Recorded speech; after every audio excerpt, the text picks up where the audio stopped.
Assalamualaikum warahmatullahi wabarakatuh. Alhamdulillah. Nahmaduhu subhanahu wa ta'ala hamdan yuwafi ni'amahu wa yukafi'u mazidah. Ya Rabbana lakal hamdu kama yanbaghi li jalali wajhika wa 'azimi sultanik. Subhanaka la nuhsi thana'an 'alaika anta kama athnayta 'ala nafsik. Falakal hamdu wa lakal syukru 'ala dhalik. Allahumma salli wa sallim ala habibina sayyidina Muhammad wa ala alihi wa ashabihi wa tabi'ina lahum bi ihsanin ila yaumiddin. Allahumma ya Rabbana nas'aluka fahma ulama'ika al-'amilin wa ilhama awliyaika as-salihin. A'inna ya Rabbana ala dhikrik wa syukrik wa husni ibadatik. Urzuqna ya Rabbana taubata qabla al-maut wa syahadata 'inda al-maut wal jannata ba'da al-maut. Amma ba'd. Yang sangat kami cintai, kami muliakan para perindu ridha Allah, para pecinta baginda Nabi Muhammad sallallahu alaihi wasallam. Alhamdulillah kita bisa istiqomah dengan kegiatan rutin kita membaca sejarah baginda Nabi, membaca salawat untuk beliau, dan kita lanjutkan renungan penjabaran hikmah yang ke-62. Bunyinya adalah: kebahagiaan yang sesungguhnya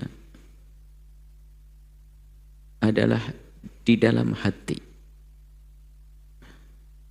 Akan sia-sia pencari kebahagiaan yang tidak pada tempatnya.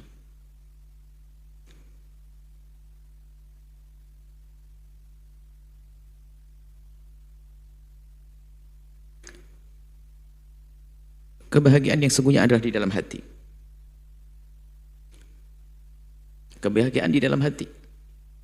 Maka sungguh sia-sia kalau orang mencari sesuatu tidak pada tempatnya. Kita memahami hakikat. Adapun yang terlihat di mata, kebahagiaan kadang tampak seolah-olah di balik gedung megah, rumah mewah. Rumah megah, mobil mewah, atau harta melimpah. Di balik itu pandangan mata. Tapi kalau hati, kalau orang merenung dengan sesungguhnya, maka dia akan sampai kepada pemahaman bahwa ternyata kebahagiaan bukan di balik itu semuanya. Sehingga kita menemukan kebahagiaan bersama orang kaya raya. Kita menemukan kebahagiaan bersama seorang raja. Tapi ternyata kita juga bisa menemukan kebahagiaan bersama seorang budak. Kebahagiaan juga bersama seorang yang fakir. Nah ini kita menemukan di kampung-kampung orang yang dengan segala keterbatasannya. Macam-macam. Pergi pun hanya paling ke pasar di kiri kanan rumah, di samping rumahnya. Terbatas rezekinya. Sangat gaji sehari untuk makan sehari. Akan tapi terlihat keceriaan di wajah mereka. No problem. Tidak punya banyak masalah. Dan dia menemukan kesenangan rasa bahagia. Begitu sebaliknya ada orang yang diberi oleh Allah dengan harta melimpah, akan tapi dia dipenuhi, dikuasai dengan kegelisahan. Maka mari kita menjadi orang yang cerdas bahwa kebahagiaan bukan di sana. Bukan di balik rumah Mekah itu. Itu jatah dari Allah.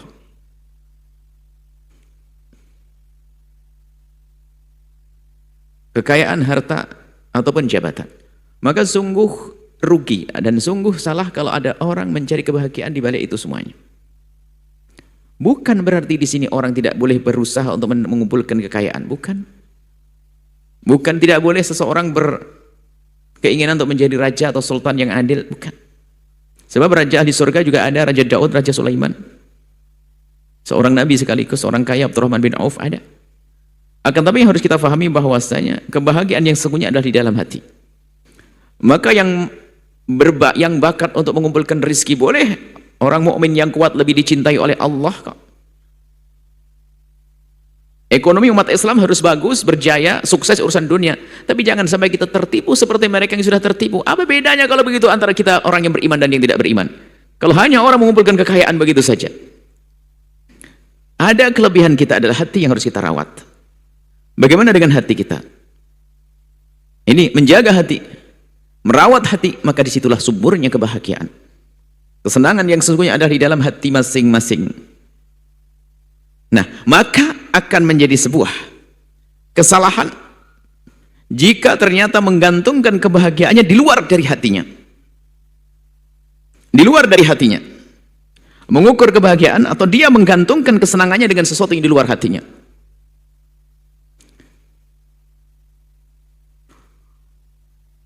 Seorang istri atau seorang suami tidak jaminan di saat pasangannya diberi Allah segala kelebihan. Seorang istri misalnya punya seorang suami dengan segala kelebihan. Kelebihan pada suami, mungkin suaminya sangat lembut, suaminya sangat baik, suaminya dengan segala kebaikannya, apakah jaminan dia bahagia? Belum tentu. Kalau dia tidak punya hati yang mencintai, tidak punya hati yang lembut, sejuk kepada orang tersebut, nggak ada artinya. Begitu sebaliknya. Kalau ada seorang suami yang mempunyai istri mungkin sangat cantik secara fisik, perilaku, akhlak, segala macam, akan tapi ternyata hatinya kepada istrinya tidak baik, nggak akan menemukan kebahagiaan yang sesungguhnya. Jadi bukan di luar itu, tapi di dalam diri. Bisa jadi seseorang memiliki sesuatu yang mungkin dipandang oleh orang lain sangat tidak layak untuk menjadikan sebab bahagia, tapi dia mencintainya, dia menyayanginya, maka ada bahagia di dalam hatinya. Jadi sekarang yang perlu adalah kita bagaimana memperhatikan hati kita. Bagaimana hati kita bisa menjadi hati yang senang, hati yang bahagia. Maka cari sebab-sebab yang menjadikan hati tidak senang. Baru nanti kita akan sampai kepada kebahagiaan yang sesungguhnya. Apa yang menjadikan hati kita gelisah? Gelisah karena apa? Apa yang menjadikan hati kita rusak, kotor? Apa hubungannya? Mestinya kalau ukuran kekayaan, melihat tetangganya kaya sakit hati dia, berarti kekayaan tidak menjadikan dia senang hati. Karena ngiri di dalam hatinya, tetangganya punya mobil baru, oh sakit dia, panas. Padahal mobilnya juga tidak menyenggol dia, tidak nabrak dia, tidak ada, jauh. Tapi kenapa? Hatinya, di dalam hati ini sakit. Tapi begitu sebaliknya, kalau sudah hati ini benar, lihat, begitu banyaknya kebahagiaan yang Allah berikan kepada hamba tersebut. Ngelihat tetangganya beli mobil, dia ikut senang kok. Ngelihat tetangganya yang sukses, ikut senang, padahal yang sukses orang lain, bukan kita. Dan alangkah banyaknya orang bodoh, miara kedengkian, miara kebencian dalam hidupnya. Mana kebahagiaan akan tiba? Dengan benci yang ada di dalam hatinya, lihat, bertubi-tubi dia menemukan kegelisahan. Lihat, dengan dengki yang dibiara di dalam hatinya, dia terus akan merasakan ketidakindahan, ketidaknyamanan di dalam hatinya. Bermacam-macam deh. Lihat orangnya sudah tidak senang, lihat mobilnya tidak senang, lihat rumahnya tidak senang, lihat saudaranya tidak senang, lihat tidak senang semuanya. Belum lagi nanti sukses anak yang pertama, dia anaknya 10, berarti 10 kesuksesan anak yang bikin sakit hatinya. Belum lagi perusahaannya 15 perusahaan bikin sakit hatinya. Alangkah bodohnya hamba tersebut. Kuncinya di dalam hati, bagaimana kita menata hati kita. Maka muncul kebahagiaan. Termasuk urusan dunia. Hikmah sebelumnya. Bukankah kepuasan yang sesungguhnya adalah di saat kita tidak punya keinginan lagi? Biarpun sudah mendapatkan satu lembah gunung emas, satu gunung emas, kalau masih ada ketamaan di dalam hatinya, dia minta gunung emas yang kedua. Setelah dikasih gunung emas yang kedua, minta yang ketiga. Setelah ketiga, terus minta yang keempat, sampai mulutnya dikasih tanah. Nggak akan ada kepuasan di dalam hatinya. Dan baginda Nabi sudah mengajarkan kepada kita dengan pendidikan yang luar biasa. Urusan dunia, pandang orang yang di bawahmu. Nah, kita salah. Terus, apalagi sekarang dengan model-model gaya hidup yang dipamerkan melalui YouTube, media-media, sehingga kita meniru gaya hidupnya orang yang menyiksa diri kita sendiri, sehingga setiap hari kita diajari agar kita tidak puas, agar kita tidak bisa syukur, agar kita tidak bisa merasa senang dengan apa yang Allah berikan kepada kita. Terus ada kekurangan, rakus, tamak, terus diajari kita dengan tontonan-tontonan kita lihat. Na'udzubillah. Maka ayo menjadi orang cerdas. Kebahagiaan ada di dalam hati masing-masing. Di hati kita yang perlu kita tata hati kita. Urusan dunia, jadikan dunia di tangan kita, jangan jadikan dunia di hati. Bukan kita tidak boleh mencari rizki, tapi bagaimana saat kita mencari rizki. Nabi mengajarkan bagaimana kita membangun cinta di antar sama nih. Urusan dengan harta kita harus benar menata hati kita. Orang punya pabrik 5, kebakar 1, stres masuk rumah sakit, bodoh dia, padahal masih 4 pabrik. Punya duit 4 miliar, 2 miliar hilang, tidak tahu kemana, diambil rampok 2 miliar, masih ada 2 miliar, dia sakit, gila, masuk rumah sakit. Padahal masih punya 2 miliar lagi. Tapi kalau sudah hatinya menemukan kesenangan, lihat, kebahagiaan rasa senang bukan di saat kita memberi, bahkan di saat kehilangan pun senang. Itu dia orang yang sangat dermawan, dia memberikan kepada masjid, pesantren dan seterusnya, bantu orang lain, dia penuh dengan kegembiraan, ada kesenangan di dalam hatinya. Padahal dia setelah bekerja keras, meres keringat, banting tulang, mendapatkan rezeki pun setelah dikumpulkan dibagi, dia senang di saat berbagi. Karena kesenangannya dalam hati, bukan di saat dia bisa mengumpulkan kekayaan, akan tapi di saat dia bisa menyenangkan orang lain, maka dia menjadi senang. Indah, maka hati. Carilah kebahagiaan di hati masing-masing. Artinya begini, apa yang menjadikan hatiku menjadi semakin tenang, itu yang harus aku hadirkan. Dan apa yang menjadikan hatiku tidak senang, tidak boleh aku hadirkan. Para ahli tarbiyah menyebutkan dari mana rusaknya hati. Dua pintu tok, mata sama telinga. Apa yang kita dengar dan apa yang kita baca, apa yang kita lihat. Kalau pandangan kita benar, maka akan menjadi indah, sejuk hati itu. Kalau kita dengar benar, akan lembut, akan sejuk hati. Tapi kalau pandangan hamba tersebut liar, lihat, melihat orang pamer kekayaan, melihat orang berbangga-bangga dengan kekayaan, melihat orang sombong dengan kekayaan, diam-diam tidak, dia telah mengambil ilmu sombongnya, sehingga ternyata dia diam-diam telah menjadi seperti dia dalam sisi tamak.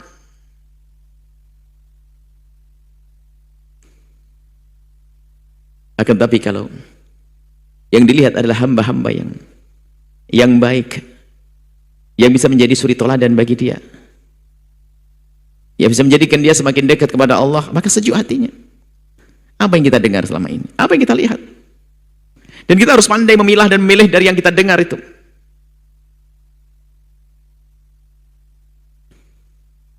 Ini kecerdasan, perlu kecerdasan dari kita semuanya. Jangan sia-sia kita. Makanya hati yang baginda Nabi menyebutkan hati ini segumpal daging, ibaratnya begitu. Kalau hati ini benar, semuanya jadi benar. Ini dohir, bukan ukuran dohir. Dohir, hakikatnya batin. Orang bisa saja berjubah, berimamah dan sebagainya, tapi hatinya belum benar, ya nggak ada gunanya.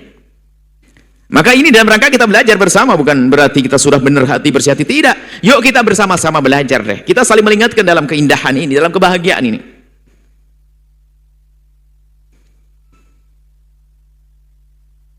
Dari hati akan mancarkan pandangan yang sejuk, tutur kata yang lembut, berlaku yang sedap. Ini dari hati. Maka ada dua.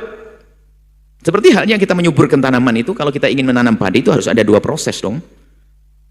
Pertama adalah bagaimana kita menyuburkannya. Apa yang menjadikan hati kita itu subur, cinta dengan sesama.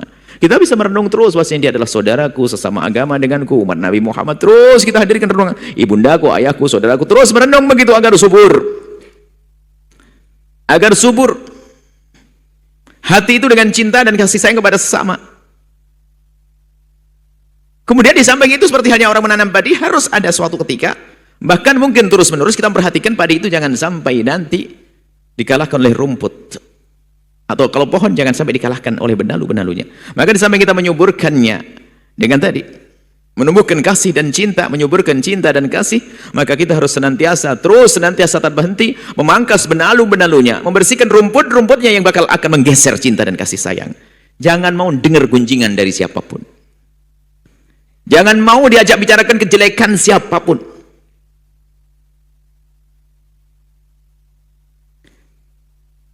Jangan mau diajak mencaci siapapun. Terus kita ajak diri kita seperti itu. Kalau kita diajak mencaci orang, kalau mencaci itu kan mukaddimahnya apa sih? Orang mencaci dan mengolok itu mukaddimahnya adalah mengetahui. Kalau nggak tahu tidak akan ngolok dia. Sebelum mengetahui apa? Sebelum mengetahui dia mencari-cari. Mentattabba aurata akhihi. Mencari-cari kesalahan itu sudah menjadi hukuman Allah. Dan mencari-cari ini berangkat dari hati yang nggak benar.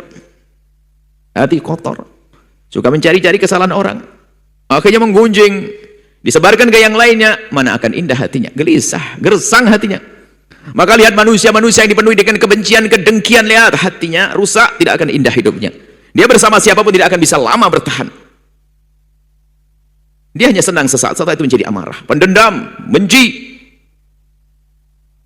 Memang ada pembahasan bisa jadi itu adalah masalah psikologi. Bisa, akan tapi lihat. Seiring dengan mungkin permasalahan psikologi ada. Pernah tersakiti hatinya, oke. Akan tapi bukankah Nabi mengajarkan? Seberat apapun orang sakit hati, kalau dia menata hatinya, maka akan hilang itu rasa sakit.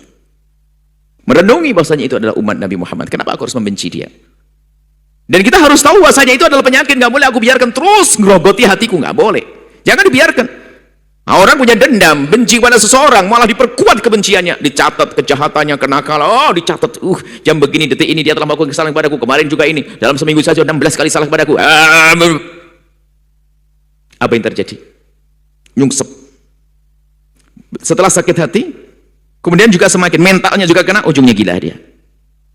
Tapi kalau orang sadar, aku sakit hati, mungkin aku punya masalah psikologi, karena itu penyakit, saya harus obati dong. Masa orang miara penyakit? Ada orang punya koreng di pipinya dibiarkan begitu saja? Orang gila, orang bodoh. Maka siapapun dari kita, ayo, kalau dia menyadari bahwa diri ada penyakit, apa penyakit fisik atau psikis atau penyakit hati tadi, yuk kita benahi, kita bersihkan, kita obati. Harus berani mengobati. Ngobati gimana? Ya sama. Kita masih ingat kalau kita punya koreng diobati, ada satu obat tuh pedesnya luar biasa sakitnya. Obat koreng panas ya begitu, karena pengen sembuh. Orang obati hati yang rusak juga begitu. Berat. Yang punya masalah psikologi, selesaikan, jangan sampai jadi gila. Jadi ada penyakit ini saling menarik. Orang punya masalah fisik, karena dia tidak kenal Allah, sehingga gara-gara penyakit fisiknya itu menjadi penyakit psikis. Dia marah dengan Allahnya. Kemudian dengan orang lain, perilakunya sudah gak baik dengan yang lainnya. Hatinya kotor, habis semuanya. Hidup bagaimana? Hidupnya tersiksa dia. Dengan ibundanya nggak baik. Dengan saudaranya nggak baik, dengan Allah nggak baik, alamat nyungsep nanti. Kenapa? Dia punya penyakit nyungsep di neraka, naudzubillah. Kenapa? Karena dia punya penyakit tidak segera diselesaikan. Maka siapapun dari kita, ayo, yang punya penyakit fisik berobat. Kalau tidak, wala tulqu bi ahdikum ila tahlukah, wala tulqu bi aydikum ila tahlukati. Nggak boleh kita membuat kehancuran dalam diri kita ini. Kalau kita punya penyakit fisik, pergi ke dokter, berobat. Harus usaha berobat. Tawakal babnya nanti. Ikil fatawakal ya. Ikat dulu baru tawakal nanti, berusaha. Termasuk punya penyakit hati.